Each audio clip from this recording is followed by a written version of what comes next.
Hey, thanks for watching What's in the Box. Today we'll be reviewing Neca's Trick or Treat Sam. Samhain. Samael. I don't know. Sam. This is a movie that I didn't really care for when I first watched it, to be honest. I didn't quite get it, but over the years it's kind of grown on me. And I particularly fell in love with this little guy here. The movie is, oddly enough, sort of the horror genre's version of Love Actually. I don't know if you've seen that movie. You're a horror fan. You don't watch crap like that. But anyway, it just kind of weaves together a solid story of a multiple characters, and it's pretty great now that I've given it fresh eyes over the years. So hopefully you'll join me in taking a look at this figure. First and foremost, he comes with a ton of accessories. I'm pretty impressed for the simple fact that we've got 4 freaking head sculpts for this figure.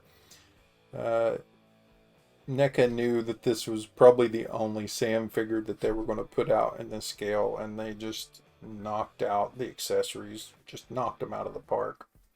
Of course, we start with the base figure, and he's really well done.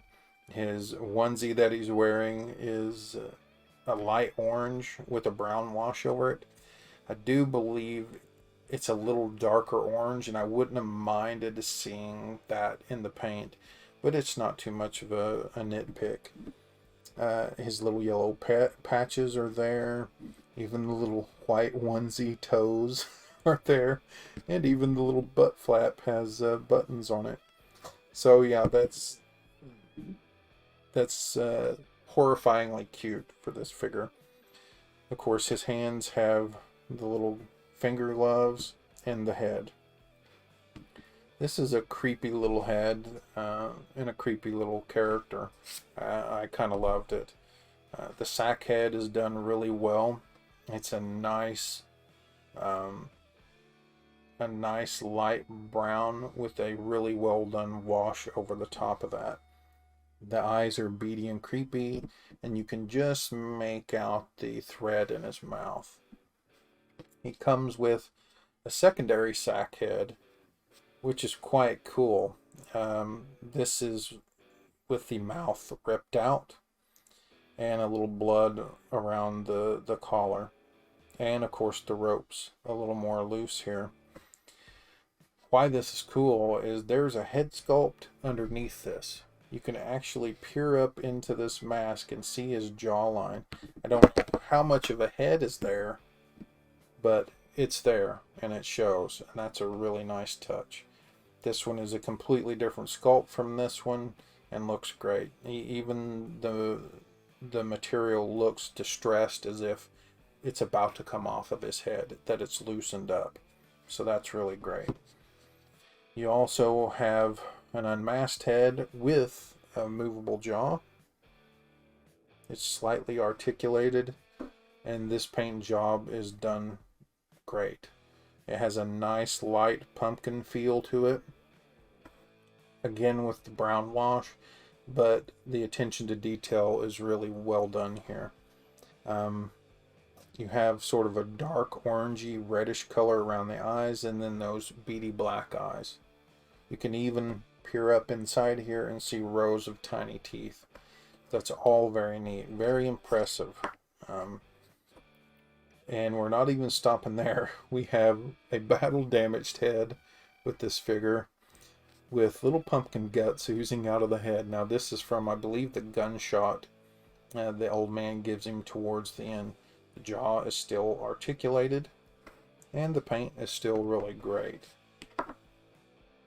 Moving on from that, you have his gunny sack, which is pretty easily just put in his hand, or you can just position it to where it looks well, looks correct.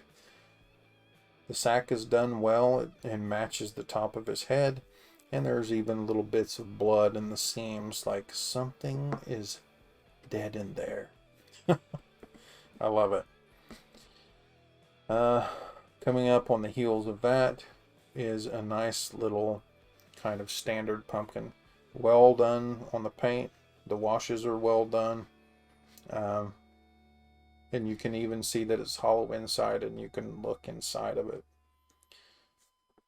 Now the big one for this is this little pumpkin here with the flames coming out.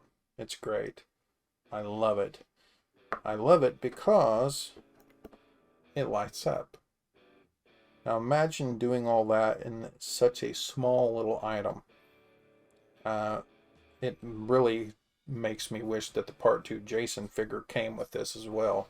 That light up fire would have been great. But this is fantastic, and it even manages to light up the eyes on the pumpkin. So yeah, I'm really happy with that. He comes with, of course, his half-eaten lollipop, which is also a weapon.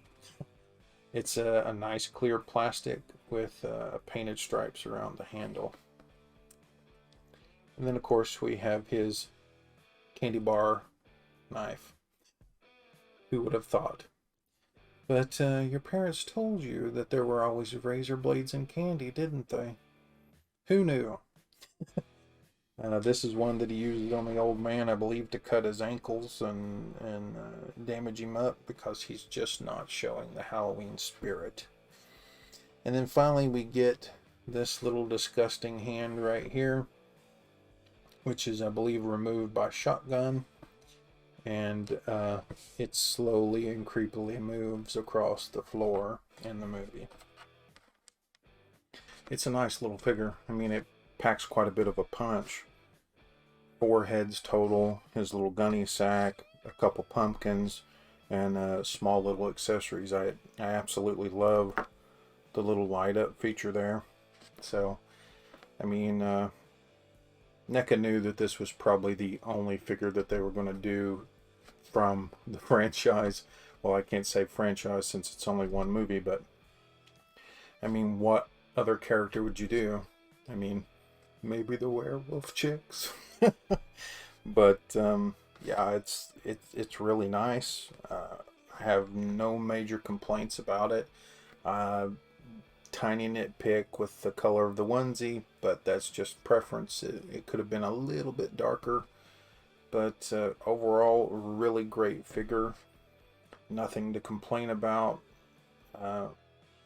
Just small nitpick is all. So hopefully you'll stick around to watch me review other figures, and I'll see you next time.